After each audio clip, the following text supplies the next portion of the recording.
The snow fell in silent sheets outside the hospital windows, blanketing the world in white as I finished my 12-hour shift. My scrubs clung to my body, still damp with sweat despite the December chill. 3 cardiac arrests, 1 successful. The weight of the 2 we'd lost hung on my shoulders as I trudged toward the staff locker room. "Emma, you look dead on your feet." Nurse Martinez glanced up from her charting. "Go home before you collapse." I managed a weak smile. "Just need to change and I'm out of here." My fingers trembled slightly as I dialed the combination to my locker. Exhaustion. Just exhaustion, I told myself, ignoring the gnawing hunger that had become my constant companion these past months. The meager hospital salary barely covered rent and student loans, leaving little for luxuries like properly stocked groceries or heating that actually worked. The mirror inside my locker door reflected a stranger, hollow-cheeked, dark circles beneath once bright blue eyes, blonde hair pulled back in a messy bun. 27 and I looked 40. I changed quickly, exchanging scrubs for worn jeans and layers of sweaters. My apartment would be freezing tonight. Outside, the hospital's employee exit spilled into the service area where ambulances occasionally idled. Tonight, the space was occupied by something entirely different. A gleaming black Bentley, its windows tinted to impenetrable darkness, engine purring with quiet power. I almost walked past it, assuming it must be waiting for someone important. No one I knew drove anything more luxurious than a 10-year-old Honda. The rear door swung open as I approached. "Miss Matthews?" The driver's voice cut through the snowfall, deep and formal. He wore a black suit despite the hour and weather, standing rigid beside the open door. Behind him, I caught glimpses of another man, larger, scanning the perimeter with practiced efficiency. I stopped, clutching my bag closer to my body. "I'm sorry. You must be mistaken." "Emma Matthews, night shift nurse, cardiac unit." His tone conveyed certainty, not question. A chill that had nothing to do with the snow slithered down my spine. "How do you know my name?" "My employer wishes to speak with you. It concerns your father." "My father." The words hit like a physical blow. Daniel Matthews had disappeared 3 years ago, leaving behind nothing but debts, broken promises, and a daughter struggling to finish nursing school while working double shifts. The police investigation had gone nowhere. Eventually, I'd stopped hoping for answers. "What about him?" I asked, my voice suddenly hoarse. "Please." The driver gestured to the open door. "Mr. Castillo prefers not to keep his matters waiting." Castillo. The name registered faintly, whispers in hospital corridors when certain patients arrived with mysterious gunshot wounds and no questions were asked. Rumors of businesses throughout the city that operated under his protection. A name spoken with equal parts fear and reverence. I should have walked away. Every instinct screamed danger. But 3 years of unanswered questions held me in place. 5 minutes, I said, that's all. The interior of the car enveloped me in warm leather and the subtle scent of expensive cologne.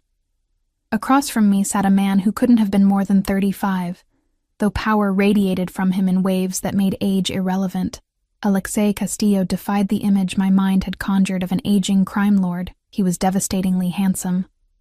Olive skin, sharp cheekbones, and eyes so dark they appeared black in the dim light. His suit probably cost more than 6 months of my salary, tailored perfectly to broad shoulders. "Miss Matthews."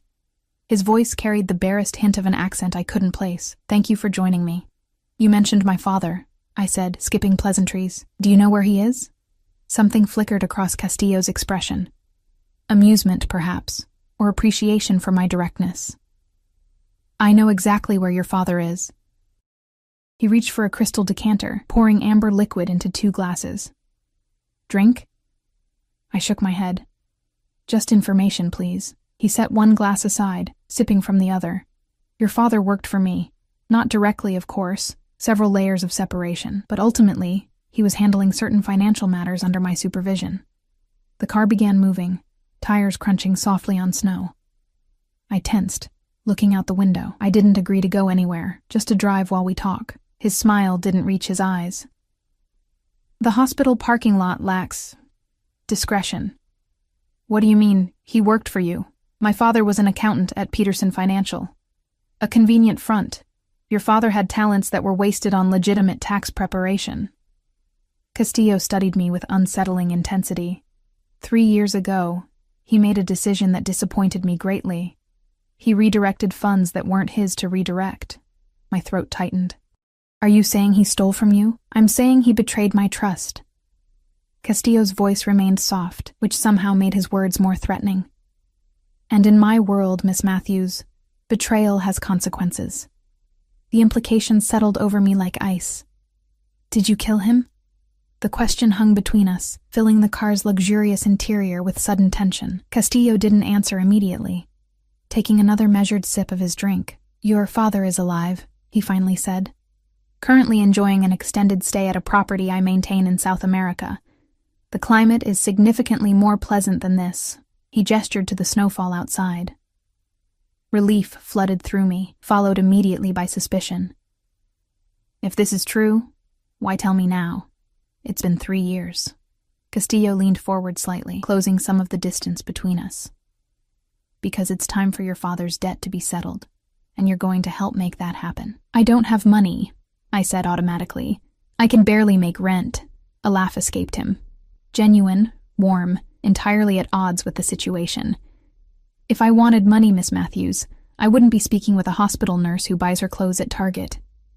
His eyes flicked over my worn sweater, missing nothing. No. What I require is something only you can provide.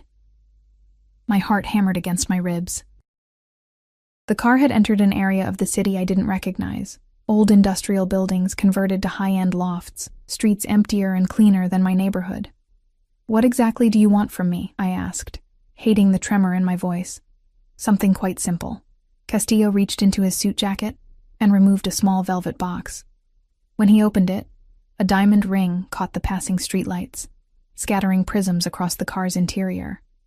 The stone was enormous, obscene in its opulence. I need a wife, Miss Matthews, temporarily. I stared at the ring, then at him, certain I'd misheard.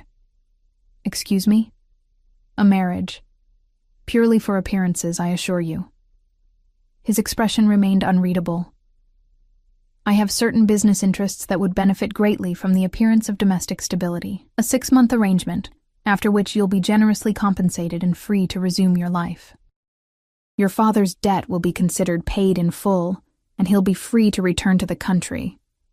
Though I'd suggest he settle somewhere other than Chicago. You can't be serious. I'm rarely anything but. Castillo closed the ring box with a soft snap. You'd want for nothing during our arrangement. Your financial worries would disappear. Think of it as a 6-month vacation from your current circumstances. The car slowed, pulling up alongside a renovated warehouse turned luxury apartment building. Through floor-to-ceiling windows, I glimpsed an elegant lobby with marble floors and a uniformed doorman. This is one of my properties, Castillo explained. You'd have the penthouse to yourself until the wedding. Security, privacy, every comfort. And if I refuse? His expression didn't change, but the temperature in the car seemed to drop several degrees. Then our conversation about your father takes a different direction, a threat, veiled but unmistakable. My father might be a thief who'd abandoned me, but he was still my father, the only family I had left after Mom died. Why me? I asked. You could have anyone. Precisely the problem. Castillo's eyes held mine. The women in my social circle have agendas, entanglements. You're unattached. No complications. No existing connections to my world. Perfect for what I need. And what happens after these 6 months? You'll just let me go? You'll leave after the wedding serves its purpose, he confirmed.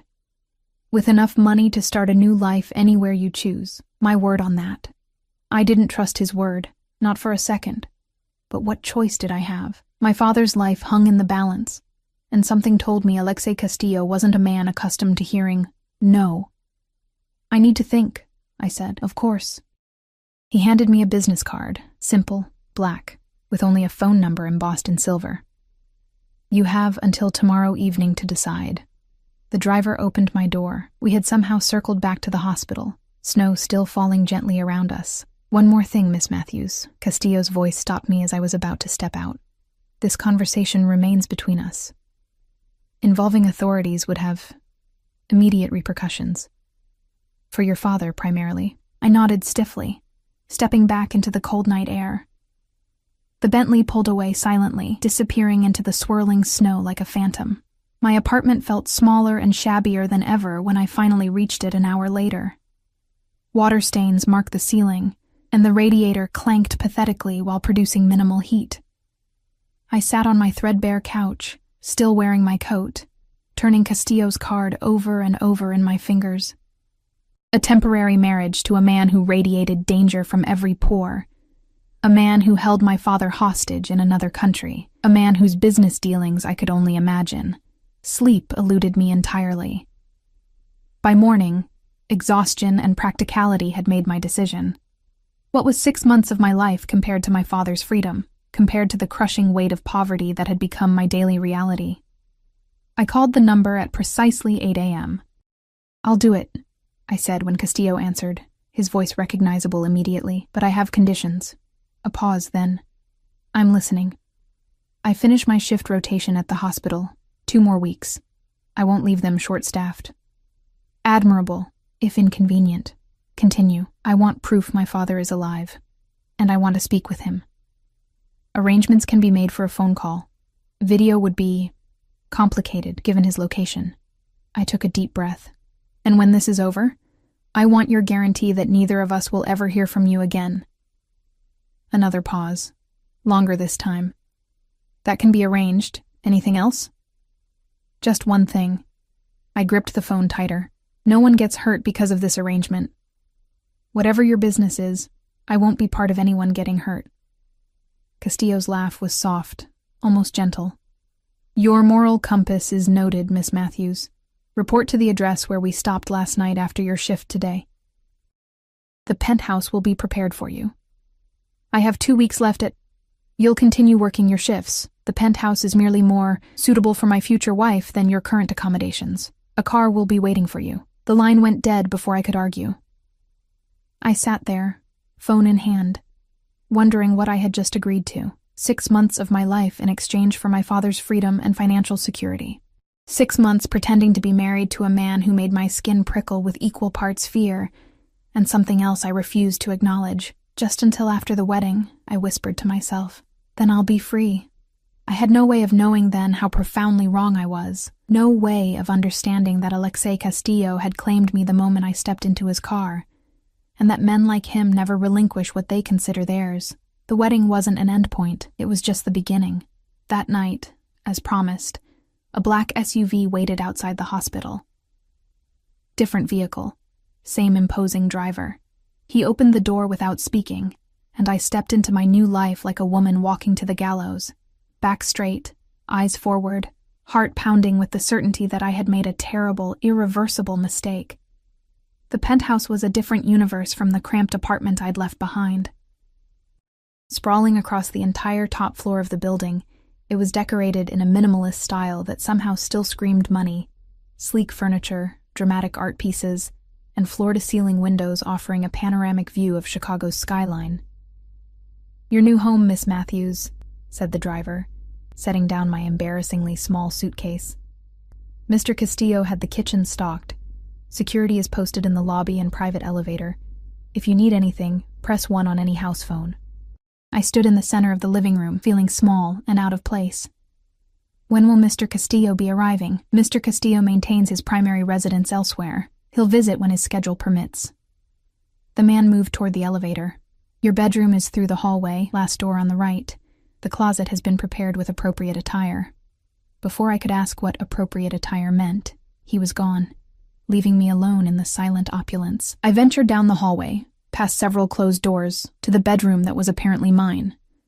The space was larger than my entire apartment, dominated by a king-sized bed with crisp white linens. One wall was entirely glass, with electronic blinds that could be lowered for privacy.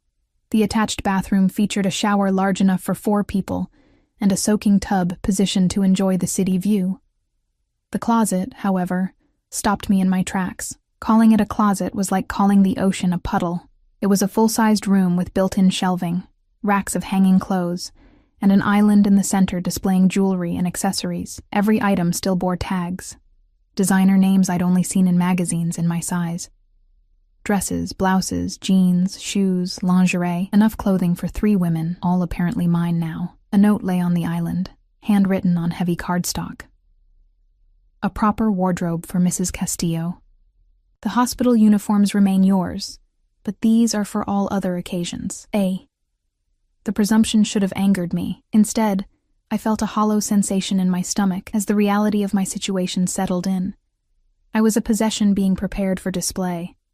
I ran my fingers over a silk blouse that probably cost more than a month's rent. Tag still attached, pristine and waiting. My phone buzzed in my pocket, a text from an unknown number. Car will collect you at 8 p.m. Dinner with me.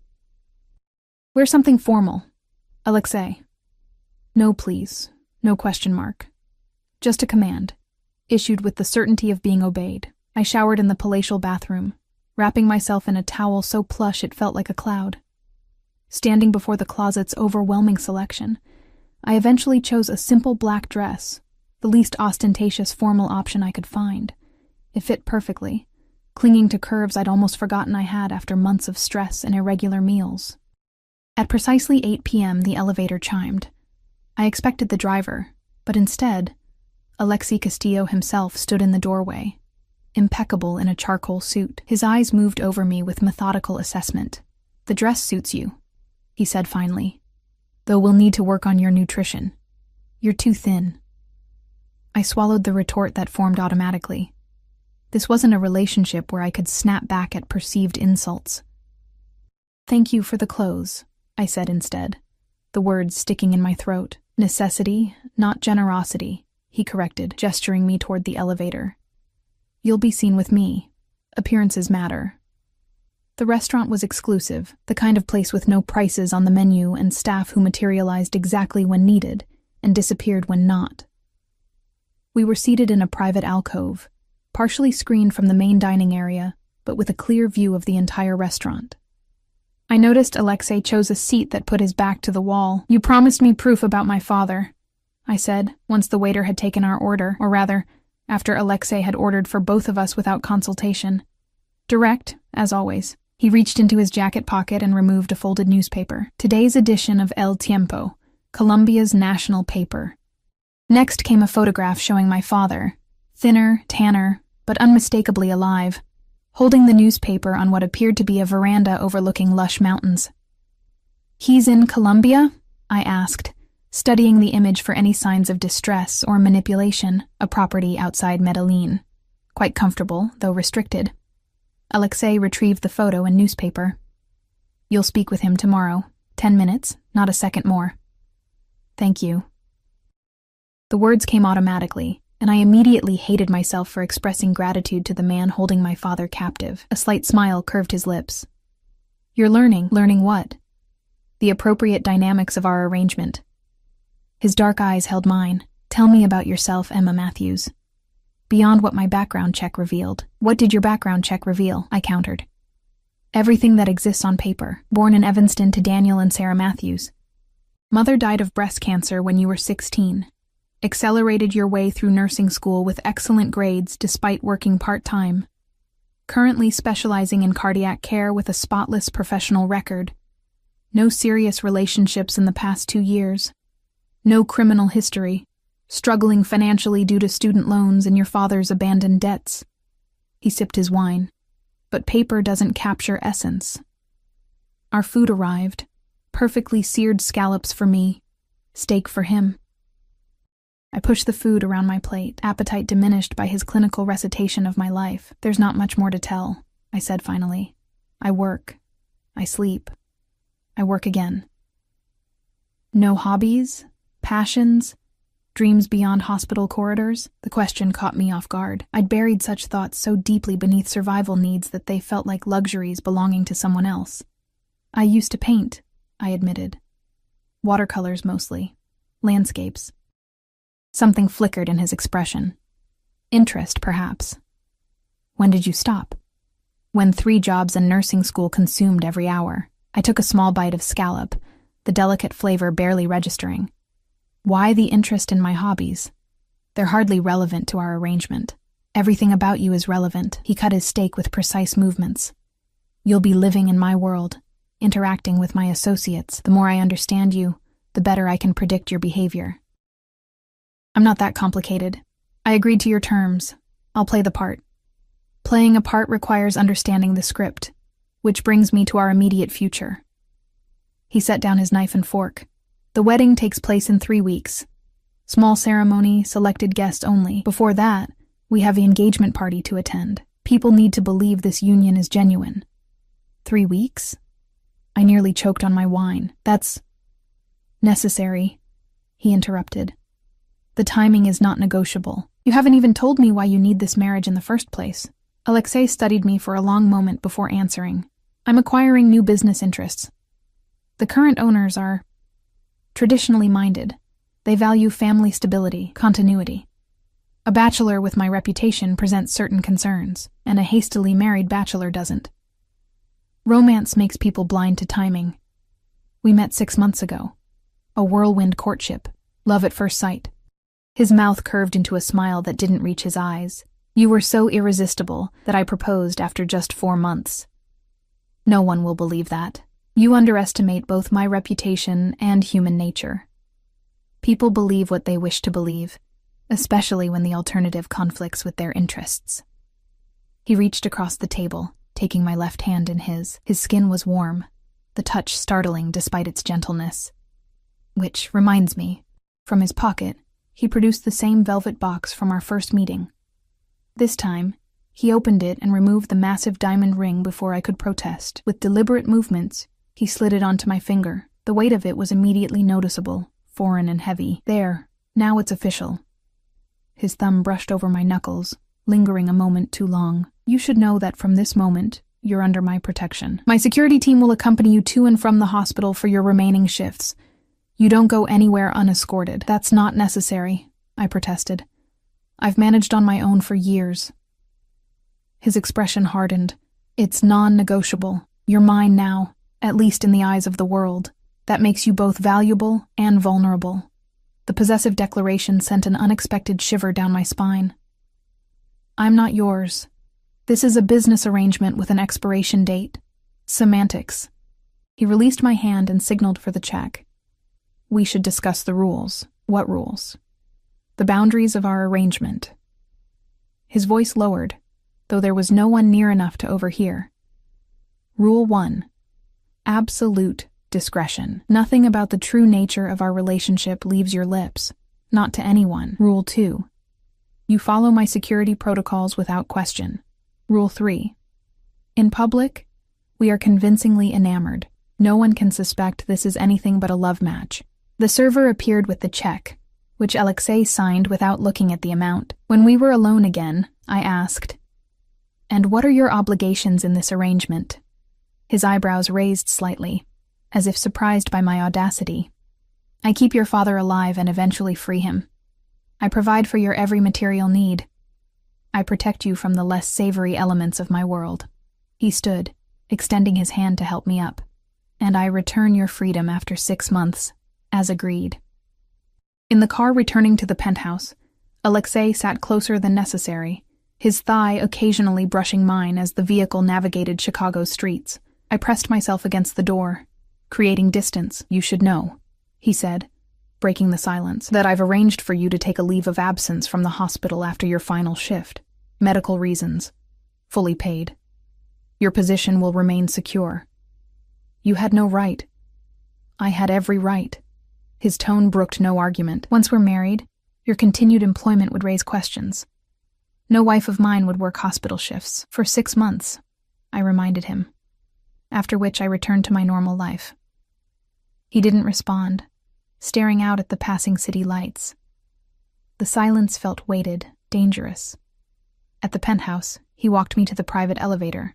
I expected, feared perhaps, that he would insist on coming up, but instead, he simply pressed the button for me. Tomorrow evening, 7 p.m. We're having dinner with business associates. Wear the emerald dress in your closet. As the doors began to close, he added, And Emma? The ring stays on at all times. Alone in the penthouse, I stood before the windows, watching the twinkling city below. The diamond on my finger caught the light, throwing prisms against the glass. I twisted it, feeling its unfamiliar weight, wondering what I'd gotten myself into. My phone rang. Unknown number. Heart racing, I answered. Emma? My father's voice, thinner than I remembered, crackled through the connection. Dad?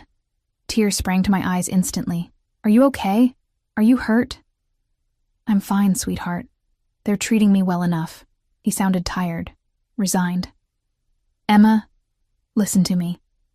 Whatever Castillo asked you to do, don't do it. Just walk away. It's too late, Dad.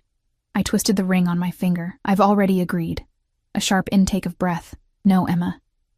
You don't understand what kind of man he is. I understand enough. You stole from him. Now I'm paying your debt. What did he ask for? The fear in his voice was palpable. I hesitated, then decided truth was simpler. Marriage, temporary, for appearances. Oh, God. My father's voice broke. Emma, nothing is temporary with Alexei Castillo. What he claims, he keeps. He promised I could leave after the wedding serves its purpose, I insisted. But doubt crept in, cold and insidious. Promises mean nothing to men like him. My father's voice lowered urgently. Listen to me. I never stole from him. I discovered something I shouldn't have. Evidence of what he really does, who he really is. That's why he's keeping me here. Before I could respond, the line went dead. I redialed frantically, but a mechanical voice informed me the number was no longer in service. I sank to the floor, back against the cold window glass, the city lights blurring through my tears. My father's warning echoed in my mind, competing with Alexei's smooth assurances. I looked again at the ring on my finger. Not just jewelry now, but a shackle binding me to a man whose true nature I was only beginning to comprehend. Outside, snow began falling again. Soft flakes swirling past the windows like silent witnesses to the bargain I had struck. In 3 weeks, I would become Mrs. Castillo in name. But something in Alexei's eyes when he'd slid the ring onto my finger suggested he had no intention of ever letting me go, regardless of what he had promised. 6 months. I just had to survive 6 months. Then freedom, for both my father and myself. At least, that's what I desperately needed to believe. The emerald dress hung on my body like liquid, the color vivid against my pale skin. 3 weeks had passed in a whirlwind of carefully orchestrated appearances, each designed to establish our fictional romance as truth. Tonight was the engagement party, the final public performance before the wedding itself. I barely recognized myself in the mirror. Regular meals in the penthouse had filled out the hollows in my cheeks. The constant presence of Alexei's personal stylist had transformed my previously neglected hair into a glossy curtain that fell past my shoulders. The woman staring back at me looked polished, expensive, and completely foreign. Perfect, came Alexei's voice from the doorway. He leaned against the frame, watching me with that intensity that still made my skin prickle after weeks in his company. You look like you were born for this life. Appearances can be deceiving, I replied, fastening a pair of diamond earrings, another addition to the growing collection of jewelry he'd provided. Isn't that the point of all this? He crossed the room, stopping behind me. Our eyes met in the mirror's reflection. Sometimes, what begins as deception becomes truth. His hand settled on my shoulders, warm and heavy. Are you ready? The guests will be arriving soon. I nodded, unable to form words with him so close. Over the past weeks, Alexei had maintained a careful physical distance, never crossing lines that would make our arrangement more complicated than it already was. But there were moments, like now, when something shifted in his eyes, something possessive and hungry that made my heart race with equal parts fear, and something I refused to name. The engagement party was being held in the penthouse's expansive living area, transformed by an army of event planners into an elegant reception space. Flowers arranged in dramatic displays, champagne flowing freely, catering staff moving discreetly among the gathering crowd. Remember, Alexei murmured as we prepared to greet the first guests. These people aren't just social acquaintances. Every person here has significance to my business interests. Every conversation has purpose. I know my role, I assured him. The script had been drilled into me over countless dinners and outings. Adoring fiancé, captivated by Alexei's charm and generosity. blissfully ignorant of the darker aspects of his empire. The elevator delivered the first wave of guests. Men in expensive suits accompanied by women dripping in jewels that made my borrowed diamonds seem modest in comparison. I plastered on a smile and took my position beside Alexei, his hand resting possessively at the small of my back. "Alexei, you sly devil," boomed a silver-haired man with a Russian accent. "When you said you'd found a bride, we thought perhaps you'd finally lost your mind. Now I see you've lost your heart instead." His appreciative gaze lingered on me a moment too long. "Victor." Alexei's voice carried warmth that didn't reach his eyes. "May I present my fiancée, Emma Matthews. Emma, Victor Petrov is an old family friend." I extended my hand, which Victor kissed rather than shook. "The pleasure is entirely mine," he said, still holding my fingers. "Our Alexei has always been so selective. You must be extraordinary to have captured him so completely." Alexei's hand tightened almost imperceptibly at my waist. "Emma is unique in every way," he said, smoothly extracting my hand from Victor's grasp. "She works miracles with cardiac patients, saving lives while stealing mine." The practiced line rolled off his tongue with convincing sincerity. I looked up at him with what I hoped appeared as adoration, rather than the complex tangle of emotions that actually churned within me. "You give me too much credit, darling." Victor's wife, at least 30 years his junior, appeared at his elbow, her smile tight and assessing. "How did you two meet?" she asked, the question innocent enough, but her tone suggesting she was looking for inconsistencies. "Through mutual acquaintances," Alexei answered smoothly. "At a hospital charity gala last fall." The lie was well rehearsed, complete with fabricated details we'd gone over repeatedly. I nodded, adding the personal touch we'd agreed upon. He donated an obscene amount of money just to speak with me for 5 minutes. "Worth every penny," Alexei said, bringing my hand to his lips in a gesture that sent an unexpected warmth through my body.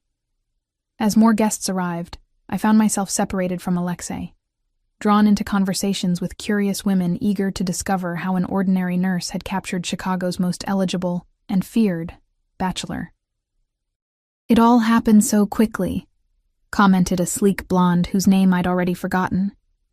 "Alexei has never shown interest in settling down before." "When you know," I replied, with the breezy confidence of a woman secure in her relationship rather than one participating in an elaborate charade. "And you're not intimidated by his world?" asked another woman, this one older, with knowing eyes that missed nothing. "What aspect of his world do you mean?" I countered, careful to maintain the fiction that I knew only of Alexei's legitimate business ventures. She smiled thinly. "The power, the responsibilities, the expectations that come with being Mrs. Castillo." Before I could formulate a response, a warm arm slipped around my waist. "I hope you ladies aren't interrogating my fiancé too severely," Alexei said, his tone light, but with an undercurrent of warning. "Just girl talk," said the older woman, raising her champagne glass in a silent toast. "She's delightful, Alexei, a refreshing change from your usual companions.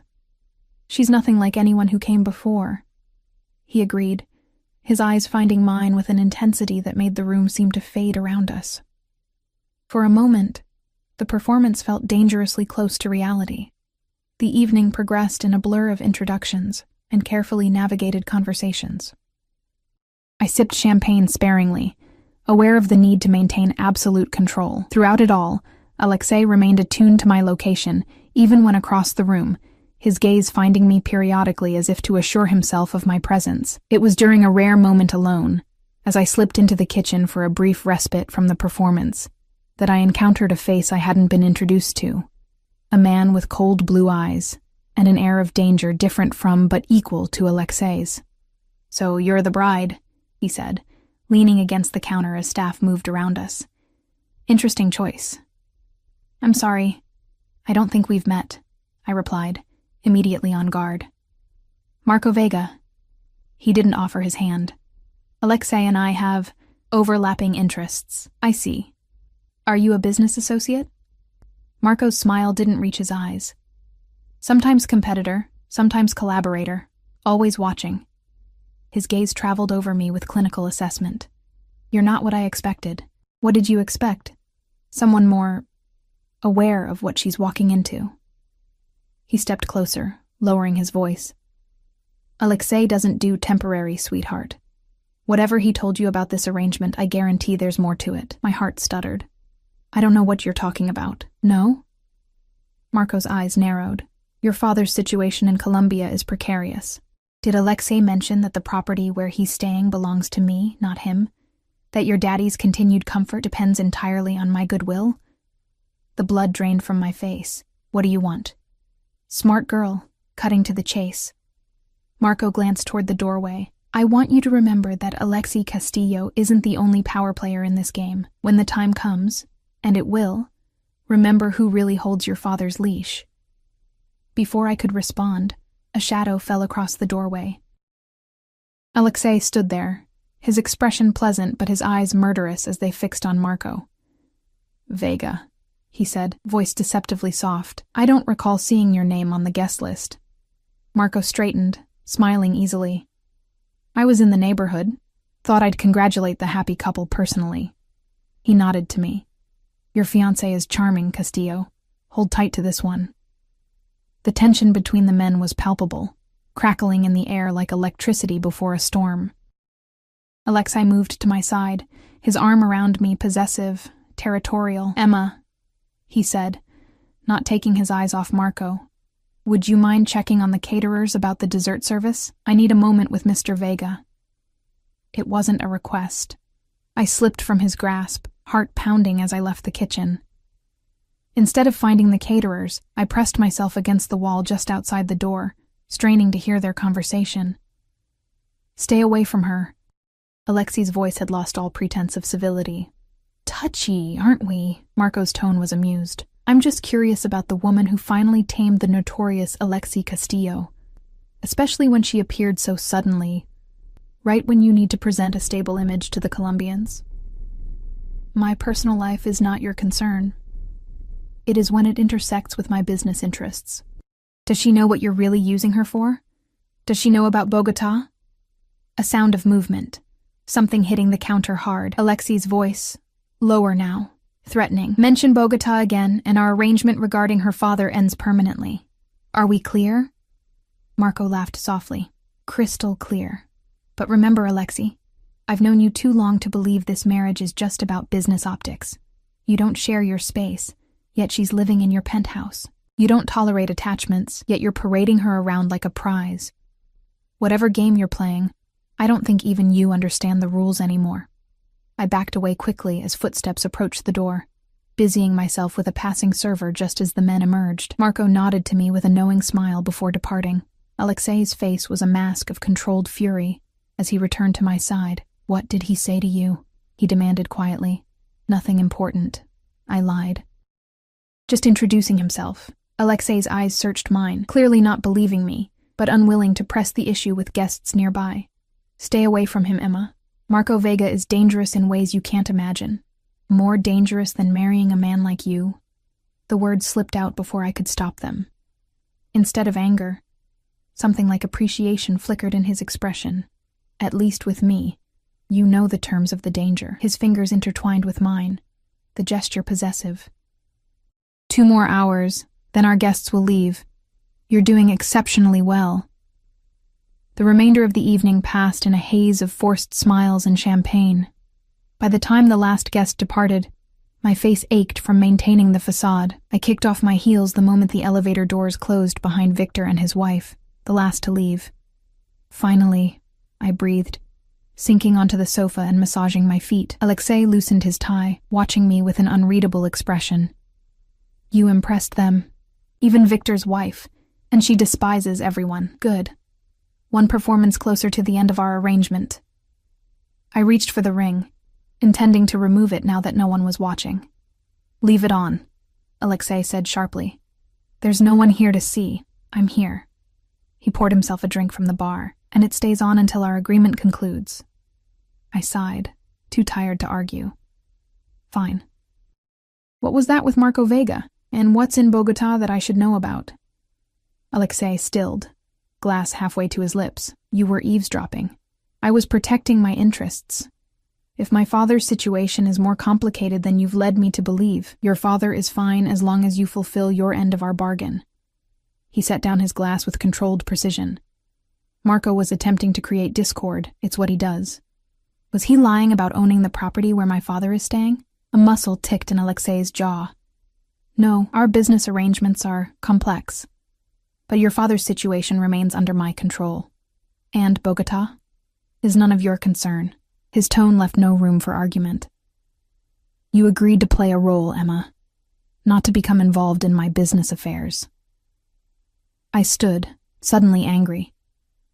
"I agreed to a temporary marriage to save my father. If there's more to this arrangement than you've disclosed, I deserve to know." Alexei crossed the room in 3 long strides, stopping inches from me. This close, I could smell his cologne, feel the heat radiating from his body. "There are aspects of my world you're safer not knowing," he said, voice dangerously soft. "Trust that I'm protecting you by keeping certain information compartmentalized." "Trust?" I laughed bitterly. "You're holding my father hostage. You've forced me into a fake engagement. Trust isn't exactly the foundation of our relationship." Something flickered in his dark eyes. Hurt, perhaps, quickly masked by iron control. "The wedding is in 5 days. After that, the most difficult part of our charade will be complete." His hand rose, fingers brushing a strand of hair from my face with unexpected gentleness. "You should rest. Tomorrow we have the final fitting for your dress." The sudden shift in his demeanor left me off balance. "Alexei," I said, holding my ground despite his proximity. "Whatever game you and Marco Vega are playing, don't make my father a pawn in it. Your father made himself a pawn the moment he accessed files he had no business seeing." Alexei's fingers trailed down my cheek, coming to rest beneath my chin.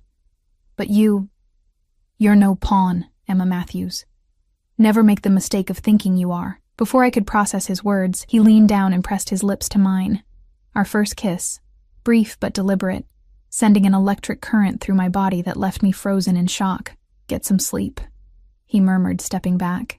"The staff will clean up in the morning." He turned and walked toward the elevator, leaving me standing in the middle of the empty party, fingers pressed to lips that still tingled from his touch, mind racing with questions I was increasingly afraid to have answered.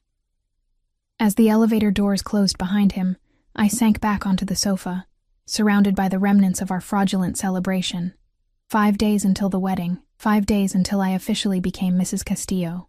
And despite all evidence suggesting I should run as far and fast as possible, some traitorous part of me wondered what it would be like if this weren't all an elaborate performance.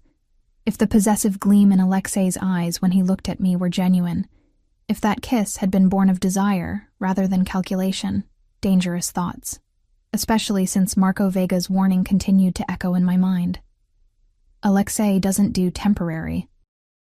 The diamond on my finger caught the light, winking at me like it knew secrets I had yet to discover. Secrets that might prove Marco right. That once Alexei Castillo claimed something, he never let it go. The morning of my wedding dawned crisp and clear, sunlight spilling through the penthouse windows in golden ribbons that belied the turmoil inside me. 5 weeks ago, I had been a nurse struggling to pay rent. Today, I would become the wife of one of Chicago's most feared men. "Arms up," instructed the stylist, lifting the custom wedding gown over my head. The silk settled against my skin like water, cool and fluid. 2 assistants immediately began fastening the long row of tiny pearl buttons that ran down my spine. I hadn't seen Alexei in 2 days. A traditional separation before the wedding, he'd explained, though I suspected it had more to do with business than tradition. The last time we'd spoken had been during the rehearsal dinner, where he'd played the role of besotted groom with such conviction that even I had moments of forgetting it was all performance. "You look stunning," said Sophia, Alexei's personal assistant who had been assigned to oversee my preparation. Her usual crisp efficiency was tempered by genuine admiration as she circled me. "Mr. Castillo will be breathless." I doubted anything could render Alexei Castillo breathless, but I kept the thought to myself. "What time is it?" I asked instead. "Nearly 11. The ceremony begins at 1. Sophia checked her phone. "The car arrives in 40 minutes. Hair and makeup are almost complete. Then we'll add the veil and jewelry." The wedding was taking place at a private estate outside the city. exclusive, heavily secured, and far from prying eyes or uninvited guests. Only 60 people would witness the ceremony, each carefully vetted and significant to Alexei's business interests. As the makeup artist applied the finishing touches, I studied my reflection. The woman in the mirror was a stranger, ethereal in ivory silk that hugged her curves before flaring gracefully at the knees, hair swept into an elegant updo with loose tendrils framing her face. Diamond drops hung from her ears, matching the massive engagement ring and the delicate bracelet at her wrist. She looked like she belonged in Alexei's world of wealth and power. "One final touch," Sophia said, producing a velvet box. Inside lay a necklace of diamonds and sapphires that caught the light in blue fire. "Mr. Castillo sent this for you, a wedding gift." The piece was exquisite, vintage by the look of the setting, and worth more than I would have earned in 10 years at the hospital. Sophia fastened it around my neck, the weight of it substantial against my collarbone. "There was a note," she added, handing me a small envelope. Inside, written in Alexei's bold handwriting, something borrowed from my mother's collection. "Something blue to match the fire in your eyes when you defy me, A." My fingers trembled slightly as I refolded the note. The gift was too personal, too thoughtful for our arrangement. Like the kiss after the engagement party, it blurred lines that needed to remain clear. The ride to the estate passed in silence, the privacy screen up between me and the driver. Sophia had gone ahead to ensure everything was prepared. I watched the city give way to countryside, mentally rehearsing the vows I would recite. Words of love and devotion that were elaborate lies. The estate was a sprawling mansion set amid manicured grounds, now transformed with white flowers and ribbons into a fairy tale wedding venue. Security personnel in suits that barely concealed their weapons patrolled discreetly. As my car pulled into the circular drive, I spotted several men I recognized as part of Alexei's inner circle, stationed at strategic points around the property. Sophia met me at the entrance, ushering me through a side door to avoid early glimpses from arriving guests. "Everything is perfect," she assured me, leading me to a luxurious suite that had been converted into a bridal preparation room. "Mr. Castillo has arrived and is greeting select guests. The ceremony area is ready." My stomach knotted with nervous energy. "Sophia, I need a moment alone." She hesitated, then nodded. 10 minutes. Then we need to be in position. When the door closed behind her, I sank onto a velvet chaise, careful not to wrinkle the gown. The room's window overlooked the ceremony area, white chairs arranged in neat rows, an arbor dripping with flowers, string quartet setting up beside a small reflecting pool. It was beautiful, tasteful, and entirely surreal. My phone, a new secured device Alexei had provided, buzzed with a message. "Unknown number. They're moving your father. Tonight. Whatever Castillo promised, it's happening now. Be prepared. Marco Vega." It had to be. I tried calling the number back, but it had already been disconnected. Before I could process the implications, a soft knock came at the door. "Emma?" Sophia's voice. "It's time." The ceremony was a blur, faces turning as I walked down the aisle alone. No father to give me away, a detail that felt cruelly ironic. Alexei waiting at the arbor looking devastating in a black tuxedo, his expression softening in apparent wonder as I approached. For something arranged purely for appearances, no detail had been overlooked. The vows we exchanged were personalized. Romantic without being maudlin, Alexei's hands remained steady as he slid the platinum band onto my finger, while mine trembled slightly as I performed the same action. When the officiant pronounced us husband and wife, Alexei's kiss was gentle but possessive, lingering just enough to elicit approving murmurs from the assembled guests. "You're trembling," he whispered against my ear as we turned to face our audience as husband and wife. "Good acting," I whispered back, forcing a radiant smile. His arm tightened around my waist. "You're magnificent," he said. And for a disorienting moment, I couldn't tell if he was still performing or expressing genuine admiration. The reception that followed was lavish but intimate. A 5-course meal served in the estate's grand ballroom, followed by dancing under crystal chandeliers. Alexei remained at my side throughout, his hand often at the small of my back, possessive and guiding. To anyone watching, We appeared deeply in love, exchanging glances, laughing at private jokes, moving together as if we'd been partners for years, rather than reluctant collaborators for weeks. "You should eat something," Alexei murmured during a moment between conversations. "You've barely touched your plate." "I'm not hungry," I replied, eyes scanning the room for any sign of Marco Vega among the guests. He wasn't there, either not invited or deliberately keeping his distance. "What's wrong?" Alexei's perception was unnervingly acute. "Something's changed since this morning." I met his gaze, searching for deception. "They're moving my father tonight." His expression remained carefully neutral, but a muscle ticked in his jaw. "Who told you that? Does it matter? Is it true?" Alexei glanced around, ensuring no one was within earshot. "Yes. It was always the plan. Once the wedding was complete, your father would be relocated to ensure his safety during the next phase." "Next phase?" My fingers tightened around my champagne flute. "What next phase? Our agreement was that he would be released after the wedding. And he will be. But these things require careful timing and coordination." Alexei's hand covered mine, ostensibly affectionate but effectively stopping me from causing a scene. "This isn't the place for this conversation, Emma." "When is the place? You've been evading my questions for weeks."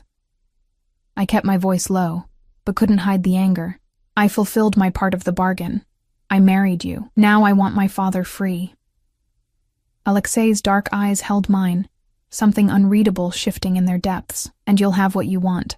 But there are complications that have arisen. Vega's interference being one of them. What does Marco Vega have to do with my father?" "Later," Alexei said firmly, as Viktor Petrov approached our table. "For now, be my wife." The rest of the reception passed in a haze of forced smiles and mechanical responses. I danced with Alexei, my body going through the motions while my mind raced with possibilities. If my father was being moved tonight, it created both risk and opportunity. Whatever Alexei's next phase entailed, I needed to ensure my father's safety before things became even more complicated. As the evening progressed, I noticed Alexei engaged in what appeared to be tense conversations with several men I didn't recognize. Conversations that took place in corners, behind pleasant smiles that didn't reach their eyes. Business, conducted between champagne toasts at his own wedding. It was after midnight when we finally bid farewell to the last guests. The staff had begun dismantling decorations, and the security team was conducting final sweeps of the property. Alexei's hand remained possessively at my waist as we climbed the grand staircase to the suite where we would supposedly spend our wedding night. "Your things have been moved to the master bedroom," he said as he unlocked the door. "We'll stay here tonight, then fly to the Cayman Islands in the morning for a brief honeymoon." "Honeymoon?" I stepped away from him once the door closed behind us. "That wasn't part of our agreement. Appearances, Emma. Newlyweds take honeymoons." He removed his tie with efficient movements. "It's only for 3 days. Then we return to Chicago and settle into married life." I stared at him, finally giving voice to the question that had been building for weeks. "What happens after the 6 months, Alexei? Really?" He paused, studying me with those unfathomable dark eyes. "You're free to go, as agreed. Your father will be established with a new identity in a location of his choosing, with sufficient funds to start over. You'll receive the compensation promised. And divorce? When the time is right." He resumed undressing, removing his jacket and cufflinks with methodical precision. "For now, we have more pressing concerns. Your father is indeed being moved tonight. Marco Vega has been trying to leverage his position to gain advantage. I need to ensure the transfer happens according to my terms, not his." I sank onto the edge of the bed, suddenly exhausted. "I don't understand any of this. What does Marco want? What do you want? Why is my father so important?" Alexei was silent for a long moment, as if weighing how much to reveal. Finally, he sat beside me, careful to maintain a small distance between us. "Your father discovered evidence of money laundering through seemingly legitimate businesses, operations that implicated not only me but several international partners, including Marco Vega. But what he found went deeper than financial crimes. There were records of other activities, things that would interest federal authorities on multiple continents. So he is a hostage to your criminal empire." I laughed bitterly. At least be honest about that much. He's alive because of me, Alexei countered, voice hardening. Others wanted him eliminated immediately. I argued for containment instead, and then used him to force me into this arrangement. I gestured at my wedding dress, still immaculate despite the long day. What was so important about marrying me? The business story is wearing thin, Alexei. No one needs a wife this badly for business optics. His eyes locked with mine, intensity radiating from him in almost palpable waves. The first time I saw you, really saw you, not just a photograph in a file, was 6 months ago. You were leaving the hospital after a double shift. It was raining. You gave your umbrella to an elderly patient who was waiting for transport. The memory surfaced hazily, a rainy evening. An old man with trembling hands. My impulse to ensure he stayed dry while waiting for his ride. You were watching me. I was there regarding another matter. But I noticed you. Your compassion. Your quiet dignity despite obvious exhaustion. I had you investigated out of curiosity. Discovered your connection to Daniel Matthews. It seemed fortuitous. Fortuitous? Anger flared hot in my chest. You've been manipulating my life for 6 months? I've been protecting you, he corrected. Your father's activities put both of you in danger. Marco Vega and others would have eliminated both of you to tie up loose ends. I prevented that. By keeping him prisoner and forcing me to marry you. I stood, needing distance from him. That's not protection, Alexei. That's control. Yes. The simple admission caught me off guard. I wanted you. The situation with your father provided leverage. I'm not a good man, Emma. I don't pretend to be. The confession hung in the air between us. I stared at him, trying to reconcile the calculated manipulation with the man who had looked at me with genuine wonder as I walked down the aisle, who had noticed me giving away an umbrella in the rain 6 months ago. What happens now? I finally asked. Tonight, with my father. Now, we maintain appearances. Alexei stood, approaching me with measured steps. We're newlyweds. The estate staff expects us to retire for the night together. Meanwhile, my most trusted men are overseeing your father's relocation from Colombia to a secure location in Panama. And tomorrow? Tomorrow we fly to the Caymans as planned. 3 days there, maintaining our cover while things settle, then back to Chicago. I shook my head, a bitter laugh escaping me. And I'm just supposed to trust you? After learning you've been manipulating me for months? Alexei reached out slowly, his fingers brushing my cheek in a gesture so gentle it made my breath catch. Trust that I want you safe. Trust that I will keep my word regarding your father's freedom. His thumb traced my lower lip. The rest is more complicated. The air between us seemed to charge with electricity. Despite everything, the lies, the manipulation, the danger, my traitorous body responded to his proximity, to the intensity in his gaze. I need to change, I said abruptly, stepping away from his touch. This dress weighs a ton. Alexei nodded, allowing me the escape. The bathroom is through there. Your things are in the closet. I'll give you privacy. In the massive marble bathroom, I stared at my reflection. Still the stranger in white silk, diamonds at my throat, but now with the addition of a platinum wedding band beside the engagement ring. Mrs. Castillo. The name felt foreign, dangerous. As I carefully removed the gown, I couldn't escape the reality of my situation. Whatever freedom I thought I'd negotiated had been illusion. Alexei had been orchestrating events long before he approached me outside the hospital. And despite his promise about the 6-month time frame, I was beginning to understand what my father and Marco Vega had both warned me about. Alexei Castillo didn't do temporary. The question remaining was what I would do with that knowledge, and whether the complex feelings developing within me would lead to my salvation or my downfall. 3 months into our marriage, the lines between performance and reality had begun to blur, like watercolors bleeding into one another. Life as Mrs. Castillo settled into a rhythm I never expected. Complex, dangerous, and increasingly difficult to imagine abandoning. The Cayman Islands honeymoon had extended from 3 days to 2 weeks, with Alexei conducting business remotely while I adjusted to my new reality. We shared meals, conversations, and eventually the same bed. though Alexei maintained physical boundaries that both frustrated and relieved me. We returned to Chicago as a united front, presenting the image of newlywed bliss while privately navigating the complicated truth of our arrangement. On this particular evening, I stood at the penthouse windows watching snow blanket the city, almost exactly like the night Alexei had first approached me, though everything else had transformed beyond recognition. My phone chimed with the secure messaging app Alexei had installed. A video call from a number I'd come to recognize over the past months.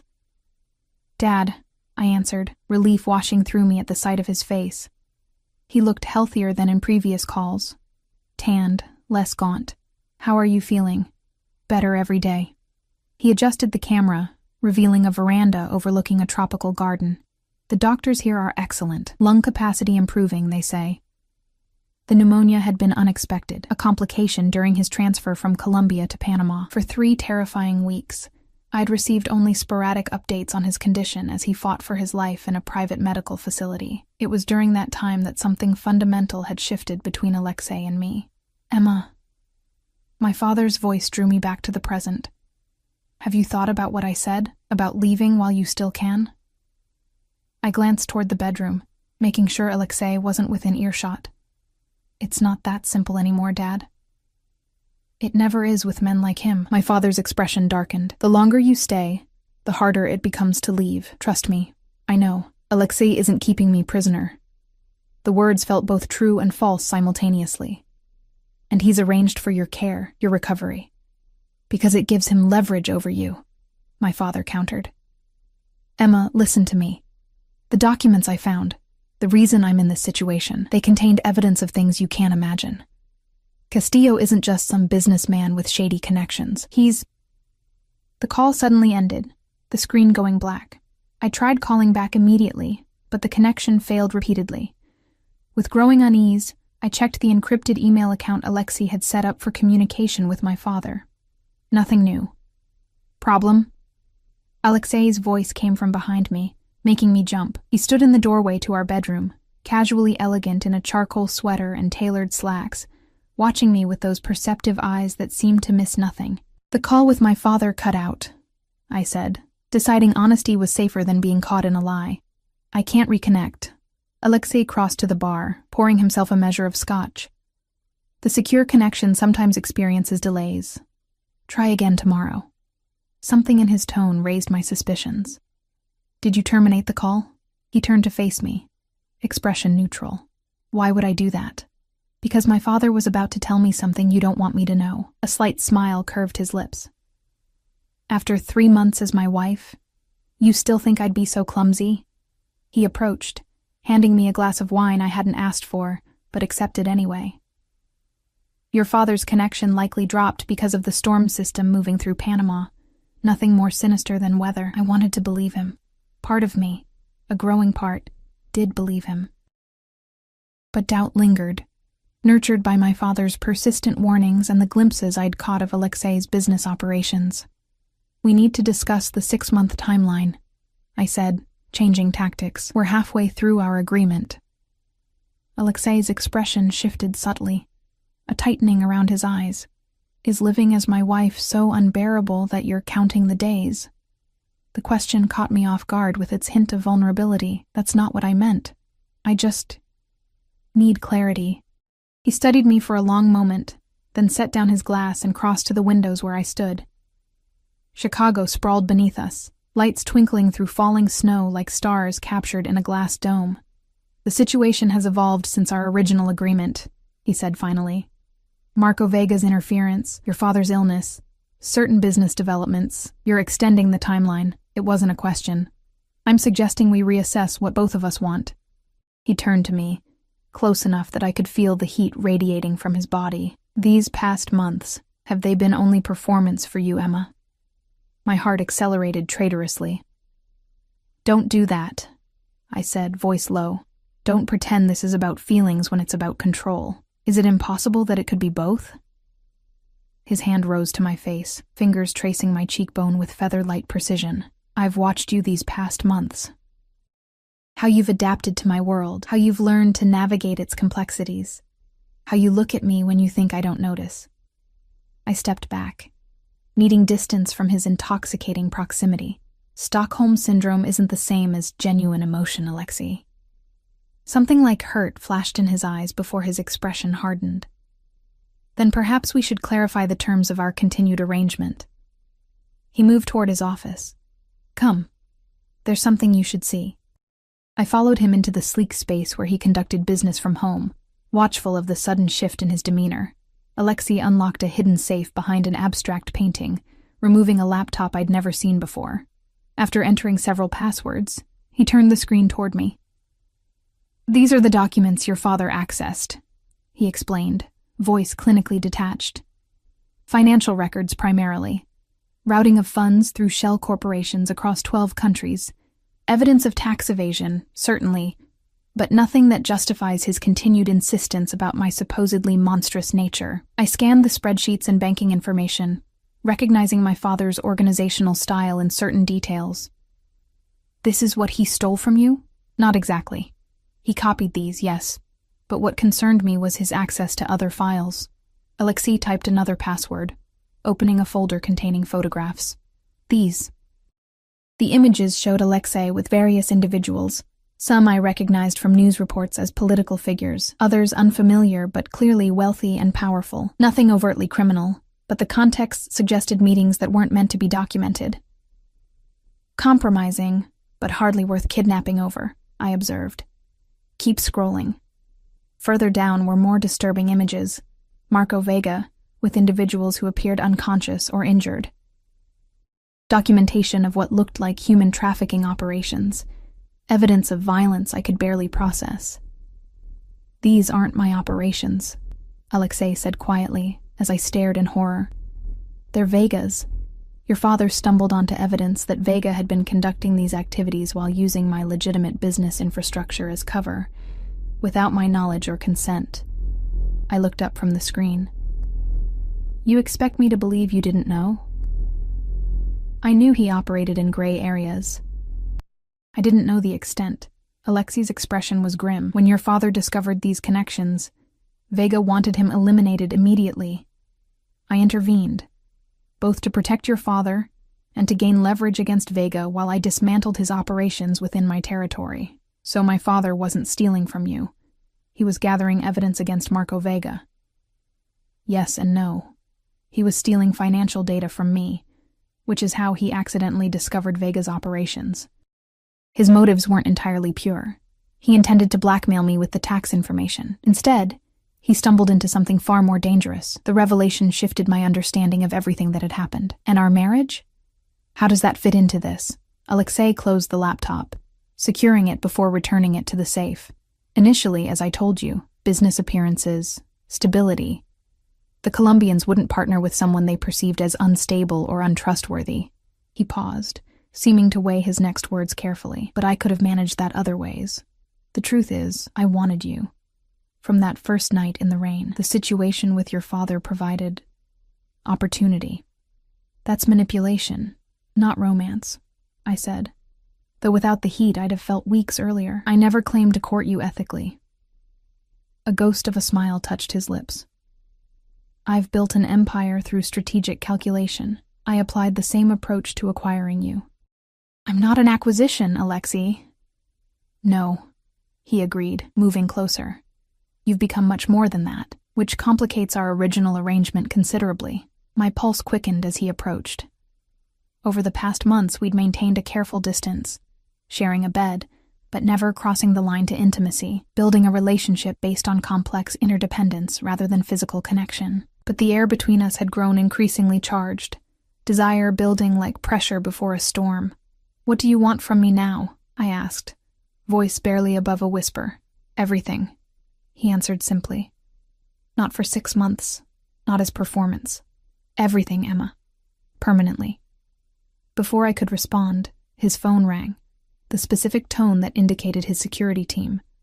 Alexei answered immediately, his expression darkening as he listened. When? He demanded. How many? Lock down the building and bring the car around. We leave in 5 minutes. He ended the call, already moving toward the bedroom. Pack a bag. Essentials only. We need to go, now. What's happening? Alarm shot through me at his sudden urgency. Vega's men have been spotted in the building. Alexei pulled a go-bag from the closet, checking its contents. He's making his move. What move? Against what? Against me. Against us. He grabbed my shoulders, intensity radiating from him. Listen carefully. Marco Vega has been losing territory and influence for months as I've systematically dismantled his operations. The marriage, our marriage, solidified alliances that further weakened his position. He's desperate, which makes him dangerous. Understanding dawned with sickening clarity. My father is secure, Alexei assured me. I moved him to a different facility 2 days ago, precisely because I anticipated Vega might try to use him as leverage. Relief flooded through me, followed immediately by renewed fear, as the penthouse security system emitted a soft warning tone. Alexei reacted instantly, pulling me toward a concealed panel in the bedroom wall. Emergency exit, he explained, pressing his palm to a hidden scanner. It leads to a secure elevator that connects to underground parking. As the panel slid open, the main elevator chimed. Someone arriving at the penthouse. Alexei's expression hardened as he drew a gun from beneath his jacket. Go, he ordered, pushing me toward the hidden passage. The elevator is already activated. It will take you to the garage level where Dmitri is waiting. He'll get you to the safe house. I'm not leaving you, I protested. This isn't a debate, Emma. His voice was steel, but his eyes held something I'd never seen before. Fear, not for himself, but for me. Vega won't kill me immediately. He needs information, but he will use you to break me. The main door of the penthouse crashed open, voices and footsteps suddenly filling the space. Alexei pushed me through the hidden doorway, then hesitated. Remember what I said, he murmured, pressing a hard, desperate kiss to my lips. Everything, Emma. That's what I want. When this is over, I want everything. Before I could respond, he closed the panel, sealing me into the narrow passage. Through the wall, I heard shouting, then Alexei's calm voice cutting through the chaos. The hidden elevator arrived silently, doors sliding open to provide escape. I stood frozen, torn between self-preservation and the sudden, overwhelming certainty that I couldn't leave him behind. Not now. Not after everything. The decision crystallized with startling clarity. I wasn't the same woman who had entered Alexei's car that snowy night, desperate and afraid. His world had changed me, hardened me in some ways, awakened me in others. Instead of entering the elevator, I pressed my ear to the wall, straining to hear what was happening in the penthouse. Vega's voice carried through faintly, smug and threatening. Alexei's responses were too low to distinguish, but the tension was palpable even through the barrier. I examined the passage, noticing a service panel near the floor, likely access to electrical or security systems. Kneeling, I pried it open, revealing a tangle of wires and a small control pad. My months living with Alexei hadn't been spent in idle luxury. I'd paid attention, learned the systems and protocols that protected his world. Now that knowledge might save his life. With careful precision, I accessed the security override, triggering the emergency protocols without activating the alarms. Throughout the building, security feeds would switch to backup servers, alerting Alexei's external team without warning those inside. It would take time for them to assemble. Time I needed to buy. The panel revealed another feature. A small monitor showing security camera feeds from the penthouse. I could see Alexei, seemingly relaxed despite being surrounded by 4 armed men, with Marco Vega pacing before him like a predator. "Where is she?" Vega demanded, voice now clear through the monitor's audio. "Where's your pretty nurse?" "Safe," Alexei replied simply. "Beyond your reach." Vega laughed. "Nothing is beyond my reach, certainly not your wife. Did she enjoy the conversations with her father? The ones where I fed him information designed to turn her against you, piece by piece?" My blood ran cold at the revelation. The calls with my father, his escalating warnings, the specific accusations, had been manipulated by Vega. How much of what my father had told me was genuine concern, and how much was Vega's orchestration? "It doesn't matter," Alexei said, seemingly unaffected. "Emma makes her own decisions. And she'll decide to save her father's life, I'm certain. Vega held up his phone. One call, and the medical staff treating him will receive new orders. Unless you give me the access codes to the Colombian accounts.